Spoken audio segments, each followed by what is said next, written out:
Okay okay okay ಮಾತಾಡ್ತೀನಿ. Thimmegowda sir, ಯಾವ ರೀತಿಯಾಗಿ ನೋಡ್ತಾ ಇದ್ರಿ JDS ಭದ್ರಕೋಟೆ ಮಂಡ್ಯದಲ್ಲಿ ಪದೇ ಪದೇ ಈ ರೀತಿಯ ಗಲಭೆಗಳು ಸೃಷ್ಟಿಯಾಗ್ತಾ ಇದೆ?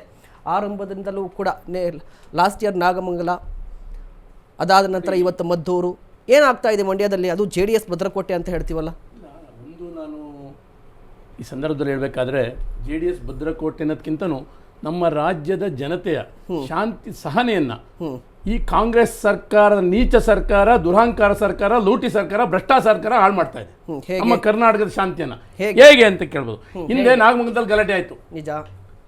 ಅದು ತನಿಖೆ ಮಾಡಿ ಏನಾಯ್ತು, ಯಾರು ತಪ್ಪಿಸತ್ತಂತ ಗೊತ್ತಾದ್ರೂ ಕೂಡ ಮುಂದೆ ಕ್ರಮ ತಗೊಳ್ಳಿಲ್ಲ. ಈಗ ಈಗ ನೋಡಿ, ನಾನಿವತ್ತು ಯಾವುದೇ ಒಂದು ಸಮುದಾಯದ ಬಗ್ಗೆ ಆಗಲ್ಲ, ಅಲ್ಲೂ ಕೂಡ ನಮ್ಮಣ್ಣ ತಮ್ಮದಿರ್ತಕ್ಕಂಥದ್ದು ಎಲ್ಲ ಒಂದು ಗಟ್ಟಾಗಿದ್ದಾರೆ. ಇದರಲ್ಲಿ ಯಾವುದೇ ಒಂದು ಕಾರಣ ಮುಸ್ಲಿಂ ಬಾಂಧವರು ಇರ್ಬೋದು, ಹಿಂದೂಗಳು ಇರ್ಬೋದು, ಅವರಲ್ಲಿ ಯಾವುದೇ ಸಮಸ್ಯೆ ಇಲ್ಲ. ಸಮಸ್ಯೆ ಇರ್ತಕ್ಕಂಥದ್ದೇ ಕಾಂಗ್ರೆಸ್ ಸರ್ಕಾರದಲ್ಲಿ. ಇವರು ಅಧಿಕಾರದಲ್ಲಿ ಇದ್ದಾಗಲೇ ಈ ರೀತಿ ಗಲಾಟೆಗಳು ಯಾಕೆ ಆಗ್ತವೆ ಸರ್? ಯಾಕೆ ಇವರು ಅಧಿಕಾರದಲ್ಲಿ ಇದ್ದಾಗಲೇ ಆಗ್ತವೆ? ಹಿಂದೆ ನೋಡಿ ನಾಗಮಂಗಲದಲ್ಲಿ ಗಲಾಟೆ ಆಯ್ತು, ಇವತ್ತು ಪ್ರತಿಯೊಬ್ಬ ಗಣೇಶನ ಮೆರವಣಿಗೆ ಇದೆ ಅಂತ ಗೊತ್ತಿದೆ, ಆದ್ರೂ ಕೂಡ ಯಾಕೆ ಭದ್ರತೆ ಉಪಯೋಗಿಸಿಲ್ಲ ಅವರು? ಯಾಕೆ ಎಲ್ಲಿ ನ್ಯೂನ್ಯತೆ ಇದೆ? ಜೊತೆಗೆ ಆ ಶಾಸಕರು ಎಲ್ಲೋಗಿದ್ದಾರೆ? ಶಾಸಕರು ಕೊಡ್ತಕ್ಕಂಥ ಹೇಳಿಕೆಗಳು ಏನಿದ್ದಾವೆ ಇವತ್ತು ಎಲ್ಲ ಕಾರಣ ಇದೆ. ಆ ಶಾಸಕರು ನೋಡಿ ಇವತ್ತು ಅಲ್ಲಿ ಜನ ತಪ್ಪಿಸ್ತಾ ಇದ್ದಾರೆ, ಶಾಸಕರಲ್ಲಿಲ್ಲ. ಏನಾಗ್ತಾ ಇದೆ ಅಂದ್ರೆ ಕಾಂಗ್ರೆಸ್ ಸರ್ಕಾರ ಏನ್ ಮಾಡ್ತಾ ಇದೆ ನೋಡಿ.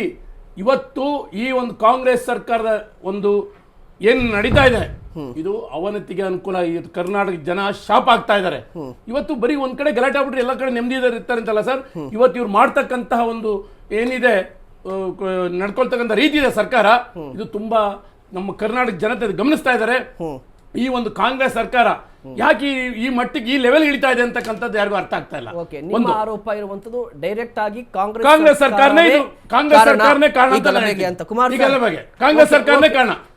ಉದಾಹರಣೆಗಳು ಕೊಡ್ತೀನಿ ನಾನು. ಓಕೆ ಓಕೆ, ಉದಾಹರಣೆ ಬಗ್ಗೆ ಮಾತಾಡೋಣ. ಕುಮಾರ್ ಸರ್, ಇಡೀ ಗಲಭೆಗೆ ಕಾಂಗ್ರೆಸ್ ಸರ್ಕಾರನೇ ಕಾರಣ, ಕಾಂಗ್ರೆಸ್ ಪಕ್ಷವೇ ಕಾರಣ, ಕಾಂಗ್ರೆಸ್ ಸರ್ಕಾರ ಓಲೈಕೆ ರಾಜಕೀಯ ಮಾಡ್ತಾ ಇರೋದೇ ಕಾರಣ. ಮತ್ತೊಂದು ಮಾತನಾಡಿದ್ರು ಅವರು, ಕೇಳಿಸ್ಕೊಂಡೆ ನಾನು.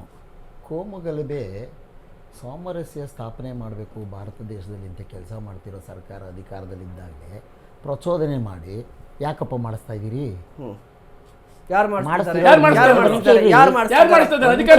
ಮಾತಾಡೋ ಏನು ಮಾತಾಡಲಿಲ್ಲ, ಸುಮ್ಮನೆ ಇರಬೇಕು ನೀವು. ಕುಮಾರಸ್ವಾಮಿ ಅವರು ಒಂದು ಪ್ರಶ್ನೆ, ದೇವೇಗೌಡರು ನಾನು ಮುಂದಿನ ಜನ್ಮ ಅನ್ನೋದಿದ್ರೆ ನಾನು ಅವ್ರ ಮನೆಯಲ್ಲೇ ಹುಡ್ತೀನಿ ಅಂತ ಹೇಳಿದಂಥ ನಮ್ಮ ದೇಶದ ಗೌರವಾನ್ವಿತ ಹಿರಿಯರು. ಅವರು ವೈಯಕ್ತಿಕವಾಗಿ ಒಂದು ನಿಮಿಷ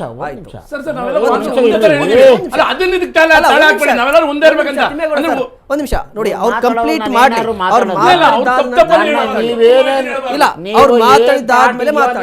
ನೀವು ಹೇಳಾಯ್ತು, ಸುಮ್ಮನೆ ಕೂತ್ಕೋಬೇಕು. ನಾನು ಮಾತಾಡ್ತಾ ಇದ್ದೀನಿ, ನೀವು ಮಾತಾಡೋದು ನಾನು ಮಾತಾಡಲ್ಲ. ಆಮೇಲೆ ನೀವು ಮಾತಾಡುವಾಗ ನಾನು ಮುಂದೆ ಪ್ರವೇಶ ಮಾಡಬೇಕು ಮಾಡ್ತೇನೆ. ಬೇಡ ಬೇಡ, ಆಯ್ತು, 1-to-1 ಹೋಗೋಣ, ತಗೊಳ್ಳಿ. ಮಾಜಿ ಪ್ರಧಾನಮಂತ್ರಿಗಳು, ಗೌರವಾನ್ವಿತರು, ಹಿರಿಯರು. ನನಗೆ ಒಂದು ಮುಂದಿನ ಜನ್ಮ ಅಂತಿದ್ರೆ ಪ್ರವಾದಿ ಮೊಹಮ್ಮದ್ ಅವ್ರ ಬಗ್ಗೆ ನನಗೆ ಬಹಳ ಒಲವಿದೆ ಮತ್ತು ಅವ್ರ ಬಗ್ಗೆ ಅವ್ರು ಹೇಳಿರೋ ತತ್ವಗಳು ನನಗೆ ಇಷ್ಟ ಆಗಿದೆ. ಮುಂದಿನ ಜನ್ಮ ಅಂತ ಅನ್ನೋದಿದ್ರೆ ನಾನು ಮುಸಲ್ಮಾನ್ ಧರ್ಮದಲ್ಲಿ ಹುಟ್ಟುತ್ತೇನೆ ಅಂತ ಹೇಳಿ. ಒಂದು ನಿಮಿಷ, 4% ರಿಸರ್ವೇಶನ್ ಕೊಟ್ಟವರು ಅವರೇ. ಹೌದು, ನಿಜ. ಒಂದು ನಿಮಿಷ ಇರಿಯಪ್ಪ, ನಾನೇ ಆಯ್ತು. ಓಕೆ, ಕಳೆದ 2 ಚುನಾವಣೆಗಳು, ಸಾರ್ವತ್ರಿಕ ಚುನಾವಣೆಗಳಲ್ಲಿ ಇವರು ಕೈ ಹಿಡಿಲಿಲ್ಲ ಅಂತ, JDS ಪಕ್ಷದ ಕೈ ಹಿಡಿಲಿಲ್ಲ ಅವರು ಅಂತ ಅಂದ್ಬಿಟ್ಟು ಅವ್ರ ವಿರುದ್ಧ ನೀವು ಕಾಳ್ತಿರೋ ಕೆಂಡ ನನಗೂ ಗೊತ್ತಿದೆ ಸ್ವಾಮಿ, ನನಗೂ ಗೊತ್ತಿದೆ. ಈ ಪ್ರಯೋಗಶಾಲೆ ಒಂದು ನಿಮಿಷ ಇರ್ರಿ.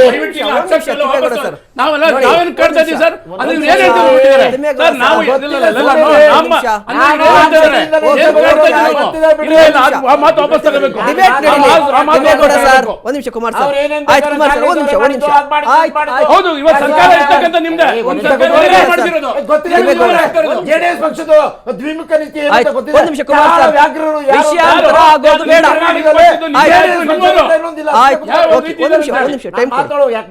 ತಿಮ್ಮೇಗೌಡ ಸರ್, ಅವ್ರು ಮಾತಾಡಿ, ಕಂಪ್ಲೀಟ್ ಆಗಿ ಮಾತಾಡಿ. ಅವ್ರು ಮಾತಾಡಿದಾದ ನಂತರ ನಿಮ್ಗೆ ಟೈಮ್ ಕೊಡ್ತೀನಿ. ಪ್ರಶ್ನೆ ಇದ್ರೆ ಕೇಳಿ, ವಾದ ಇದ್ರೆ ಮಂಡಿಸಿ. 2 ಸಾರ್ವತ್ರಿಕ ಚುನಾವಣೆಯಲ್ಲಿ ಮರ್ಮಾಘಾತ ಆಯ್ತು JDS ಪಕ್ಷಕ್ಕೆ ಕರ್ನಾಟಕದಲ್ಲಿ. ನಿಗಿ ಕೆಂಡ ಆಗ್ಬಿಟ್ಟಿದ್ದಾರೆ. ತಂದೆ, ಮಗ, ಮೊಮ್ಮಗ, ಮೊಮ್ಮಗ ಎಲ್ಲರೂ ನಿಗಿ ಕೆಂಡ ಆಗ್ಬಿಟ್ಟಿದ್ದಾರೆ. ಒಂದು ನಿಮಿಷ ಬಿಡಿ, ಅರ್ಥ ಮಾಡ್ಕೊಳ್ಳಿ ದಯವಿಟ್ಟು. ಇಲ್ಲ ನೋಡಿ, ಬಿಜೆಪಿ ಅವ್ರ ಜೊತೆ ನೀವು ಹೋಗಿದ ತಕ್ಷಣ ಜಾತ್ಯತೀತ ಅನ್ನೋ ಪದ ತೆಗ್ದಾಕ್ಬಿಟ್ಟು ಹೋಗ್ಬೇಕಾಗಿತ್ರಿ. ನೀವು ಸುಮ್ನೆ ಡ್ರಾಮಾ ಎಲ್ಲ ಅಪ್ಪ ಮಗ ಮೊಮ್ಮಗ ಮೊಮ್ಮಗ ಎಲ್ಲ ಏನ್ ಡೋಂಗಿತನ, ಏನ್ ಪ್ರದರ್ಶನ ಮಾಡ್ತಿದ್ದೀರಿ ಭಾರತ ದೇಶದಲ್ಲಿ? ಇವತ್ತು ನಾವು ಜಾತಿ ಸರ್ ನಿಮ್ದು ಆಯ್ತಲ್ಲ, ಒಂದ್ ನಿಮಿಷ ಇರಿ, ಅವ್ರು ಕಂಪ್ಲೀಟ್ ಮಾಡ್ಲಿಲ್ಲ ನೋಡಿ. ಅವ್ರ ಮಾತೇನಾದ್ರೂ ರಾಂಗ್ ಆಗಿದ್ರೆ, ರಾಂಗ್ ಆದ್ರೆ ನಾನು ಖಂಡಿಸ್ತೀನಿ. ನಿಮ್ಗೆ ಏನಾದ್ರೂ ಆಕ್ಷೇಪ ಇದ್ರೆ ನೀವು ಬರ್ಕೊಳ್ಳಿ. ಕೋಮು ದೊಳ್ಳೂರಿಯನ್ನು ಹುಟ್ಟಾಕಿ ದೇಶದಲ್ಲಿ ಅಧಿಕಾರಕ್ಕೆ ಬಂದಿರುವಂತವ್ರ ಜೊತೆ ನೀವು ಸ್ನೇಹತನ ಇಟ್ಕೊಂಡು ಮಂತ್ರಿ ಆದಾಗಲೇ ಆ ಪದ ತೆಗ್ದಾಕ್ಬೇಕಾಗಿತ್ತು. ಒಂದು ಸರ್, ಈ ನಿಗಿ ಕೆಂಡ ಆಗ್ಬಿಟ್ಟಿದ್ದಾರೆ ಅಂತ ಪದ ಬಳಸಿದ್ದೇನೆ ನಾನು. 2 ಚುನಾವಣೆಗಳು, 2 MP ಚುನಾವಣೆಗಳು ಇವರ ವಿರುದ್ಧವಾಗಿ ಇವ್ರ ಪರವಾಗಿ ಮತ ಚಲಾಯಿಸಲಿಲ್ಲ ಅಂತ ಹೇಳಿ ನಾನು ನಿಜವಾಗ್ಲೂ ಕುಮಾರಸ್ವಾಮಿ ಅವರು ಬದ್ಧತೆ ಇರುವಂಥ ರಾಜಕಾರಣಿ ಅಂತ ನಾನು ಅಂದ್ಕೊಂಡಿದ್ದೆ. ಆದರೆ ಈ ಥರ ದ್ವಿಮುಖ ವ್ಯಾಘ್ರ ಅಂತ ನನಗೆ ಗೊತ್ತಿರಲಿಲ್ಲ. ಯಾಕೆ ಅಂತ ಈ ಪದ ಬಳಸ್ತಾ ಇದ್ದೀನಿ.